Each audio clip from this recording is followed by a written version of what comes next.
Je dirais que en jouant à l'extérieur, il y a des choses qu'on ne peut pas se permettre. Donc laisser une équipe comme Orléans jouer sur ses forces à la maison, avec le public, voilà, ça les met dans une sorte d'euphorie, même si voilà, ils ont les joueurs pour faire ça exactement. Donc voilà, on se complique la tâche dès le début. On arrive plus ou moins à limiter la casse à la mi-temps, mais voilà, le mal est déjà fait. Donc sur la deuxième mi-temps, c'est mieux, mais il y a quand même des séquelles de ce qui s'est passé en première mi-temps, parce que ils ont pris confiance, ils se sont mis en place, et donc après, ils ont quand même déroulé, même si on a réussi à resserrer. Nous, on a manqué de cohésion aux moments les plus importants. Voilà, on arrive à revenir jusqu'à -10, ce qui est inespéré, surtout à l'extérieur. Il y a des fois, ça peut arriver, on ne revoit jamais le jour. Là, voilà, on fait ce qu'il faut, on marque plusieurs fois de suite en répétant le même système. Une solution différente qui arrive, mais voilà, on est en place. On se démarque comme il faut, contrairement à la première mi-temps où on est coupé sur tout, on joue au milieu de terrain. Voilà, c'est des choses qu'on ne peut pas se permettre. Faut être plus près dès le début, surtout qu'on sait qu'on est préparé à l'adversaire. Donc on savait comment ça allait se passer au début, et malgré tout, c'est exactement ce qu'ils ont fait. Moi, Orléans, j'ai fait 1 an, c'était une année magnifique. Sportivement et même en dehors. Voilà, j'ai eu mon fils ici, sur la fin de saison, mais j'ai eu mon fils ici. Donc vraiment, on était encore au Palais des Sports aussi, donc c'était vraiment une impression un peu familiale qui fait que à chaque fois que je mets les pieds ici, je suis content. Jusqu'à aujourd'hui, je parle avec des Magic Sup. Voilà, c'est pour ça, à la fin du match, je suis allé les voir. Franchement, ça fait plaisir. Voilà, aux alentours.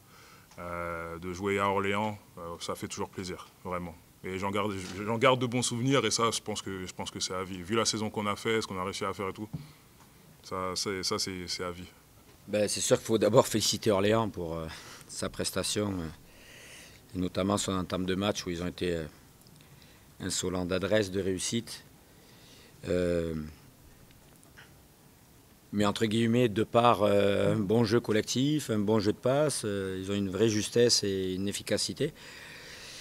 Et nous, on n'a pas fait ce qu'on espérait faire, ce qu'on s'était dit, ce qu'on avait demandé, c'est-à-dire les agresser, parce qu'on sait très bien que c'est une équipe, si tu la laisses jouer et enchaîner des passes, on va courir après la balle et ils vont nous balader. Et ça a fini avec plus de 50% d'adresse à 3 points parce que passer notre temps à courir. Chose qu'on a plutôt bien corrigée en deuxième mi-temps, avec beaucoup plus de pression sur la balle. Alors qu'en première, on était dans le contrôle, pas d'engagement, pas de dureté, pas d'agressivité sur les porteurs de balles. Et on l'a payé cash. Voilà. Après, effectivement, on essaie de revenir. Je pense qu'on fait une deuxième mi-temps, on va dire, très correcte, des deux côtés du terrain. Mais là, je ne vais pas dire que la messe était dite à la mi-temps, mais pas loin. Quand tu as 52 points à une mi-temps à l'extérieur, il va falloir un miracle pour revenir. Et pourtant, on revient à 10 points 2 fois. Et là, on repart sur 2 balles perdues et hop, on repart à 15. Donc on gère très mal les momentum chaque fois. C'est pas nouveau, c'est un mal qu'on a depuis un petit moment. Mais je suis déçu surtout de notre gestion émotionnelle en fait. Parce qu'on a pris la pression d'Orléans au début du match, on a déjoué complètement, on a joué au milieu du terrain, on ne fait pas les démarquages, on ne peut rien enchaîner, on ne peut rien exécuter. Mais après, on paye cash, quoi. Après, encore une fois, Orléans, c'est parti pour moi du top 3 du championnat. C'est pas le problème de perdre à Orléans quand tu es Fos-sur-Mer. C'est juste que quand tu montres ce que tu montres en deuxième mi-temps, c'est toujours frustrant de ne pas avoir été capable de le faire dès l'entame et voir ce que ça donne. On aurait peut-être perdu quand même, hein, mais on n'a pas fait ce qu'on souhaitait faire. Donc, perdre sans essayer, c'est un peu agaçant. C'est que Fos, c'est une équipe avec beaucoup de talent offensif. Il ne fallait pas tomber dans le piège de commencer ce match comme ça. Donc on a essayé de mettre nos bases défensivement directement. On a mis beaucoup de pression sur Turner, en commençant directement avec Babacar. Et puis parce que c'est le meilleur scoreur de leur équipe. Et puis après, ils ont quand même réussi à développer leur jeu. Donc nous aussi, on a quand même réussi à répondre offensivement.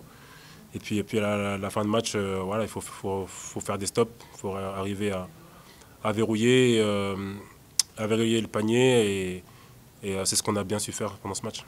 Ça fait un certain moment que je participe offensivement, donc oui, franchement, c'est dur, c'est frustrant. Mais l'important, c'est de pouvoir aider l'équipe.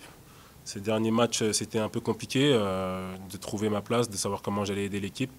Là, j'ai vraiment essayé de mettre l'accent sur défensivement. On a beaucoup discuté aussi avec le coach.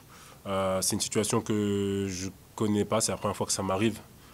Vraiment d'être pas forcément à ma place ou pas savoir où est-ce que je peux apporter des deux côtés du terrain. Mais on apprend tous les jours, on a un groupe assez soudé et la saison est longue. Donc le plus important, c'est que le groupe arrive à être périn et moi, que je puisse trouver ma place au fur et à mesure. Je sais que ça peut être frustrant parfois de voir un joueur comme moi qui devait apporter beaucoup plus, qui n'est pas encore à son niveau. Je ne le suis pas. Je ne suis pas forcément content de mes prestations, mais bon, comme on dit, on travaille collectivement, je travaille individuellement. Et l'important, c'est qu'aujourd'hui, l'équipe est sur une bonne dynamique et je compte essayer d'apporter partout où je pourrais. Et si pour le moment, ce n'est pas sur le scoring, ce ne sera pas sur le scoring. J'espère que ça sera bientôt, parce que ça quand même a fait que beaucoup. Mais là, déjà, défensivement, il faut que je montre l'exemple. Je pense qu'à l'entraînement, j'essaie de monter l'exemple par mon attitude. Et maintenant, il va falloir après reprendre la confiance petit à petit. Mais mon cas personnel, c'est moi personnellement. L'important, c'est vraiment l'équipe et c'est vraiment notre objectif. Première mi-temps excellente, je n'irais pas à dire excellente, parce qu'on prend 22 points en premier quart-temps, et ça c'est encore un peu beaucoup par rapport à ce qu'on veut définir. Après c'est bien parce on met 29 points, donc on compense ces quelques errements défensifs. Par contre on n'en prend que 14 dans le deuxième, et ça c'est top en marquant 23 points. Donc c'est vraiment sur ça qu'on veut construire, se diriger. Et puis la deuxième mi-temps est une deuxième mi-temps où on a plutôt contrôlé le match, même si Fos a des éléments offensifs de très grande qualité. Et on savait qu'à tout moment, ils sont en capacité de revenir, mais je pense qu'on ne s'est pas trop fait peur. Et puis, il ne faut pas oublier que c'était une semaine à 3 matchs où les organismes étaient vraiment impactés, que c'était difficile d'aller chercher avec autant d'intensité ces 40 minutes. Et je pense que les joueurs ont fait un super travail. On est vraiment content d'avoir validé cette semaine, d'avoir fait 3 victoires, 2 à domicile, 1 à Blois. Ça nous permet de continuer à construire dans la confiance. Et même s'il y a du boulot, même si tout n'est pas parfait, même s'il y a encore beaucoup de réglages, on avance et on se rapproche du haut de tableau et ça c'est intéressant. Marquer 90 points à ce niveau de compétition, c'est jamais anodin. Donc ça montre qu'on a la qualité offensive et puis la répartition des points parce que beaucoup de joueurs ont participé au scoring et ça montre qu'on a un état d'esprit, une volonté de se partager le ballon. Et donc ça c'est vraiment, vraiment très positif. Et puis la deuxième chose qui m'a beaucoup plu dans ce match, et j'ai dit dans les vestiaires, c'est le match énorme défensif de Meredith sur Turner. Turner qui en avait collé 30 il y a 3 jours. Je pense que face à Meredith, il a dû mettre 4 points. Et voilà, ça c'est important parce que c'est des joueurs exemplaires, des joueurs qui ont de l'expérience, des joueurs comme Meredith, comme Ludo qui nous portent dans ces moments importants. Et là, je suis vraiment content parce que Ludo aussi a fait un match énorme en se battant, en prenant des rebonds. Donc voilà, ça donne du crédit à la construction de l'équipe qu'on a fait avec des jeunes joueurs qui ont besoin de se développer, des joueurs un peu plus d'expérience qui sont là pour nous aider, nous accompagner, nous faire grandir dans ces matchs. Donc voilà un peu tout ce qui m'a plu aujourd'hui. On essaie en tout cas de donner tout ce qu'on peut sur le terrain, les joueurs, le staff, et dans la semaine on travaille comme des fous pour pouvoir leur donner un spectacle de qualité. Je l'avais dit au début qu'on a une salle aussi exceptionnelle avec une influence énorme. On se doit au moins de tout donner et je pense que les joueurs ils donnent tout ce qu'ils ont. Alors on fait tous des erreurs, on n'est pas parfait, il y a du très bon comme aussi parfois du moyen, mais en tout cas on ne pourra jamais nous reprocher de ne pas se battre, jamais nous reprocher de ne pas avoir cet esprit de solidarité, cet esprit d'équipe. Et je pense que si on construit sur ça, ça va donner au public l'envie de revenir, l'envie de nous encourager, et on aura besoin d'eux parce qu'on aura encore beaucoup de matchs difficiles à domicile.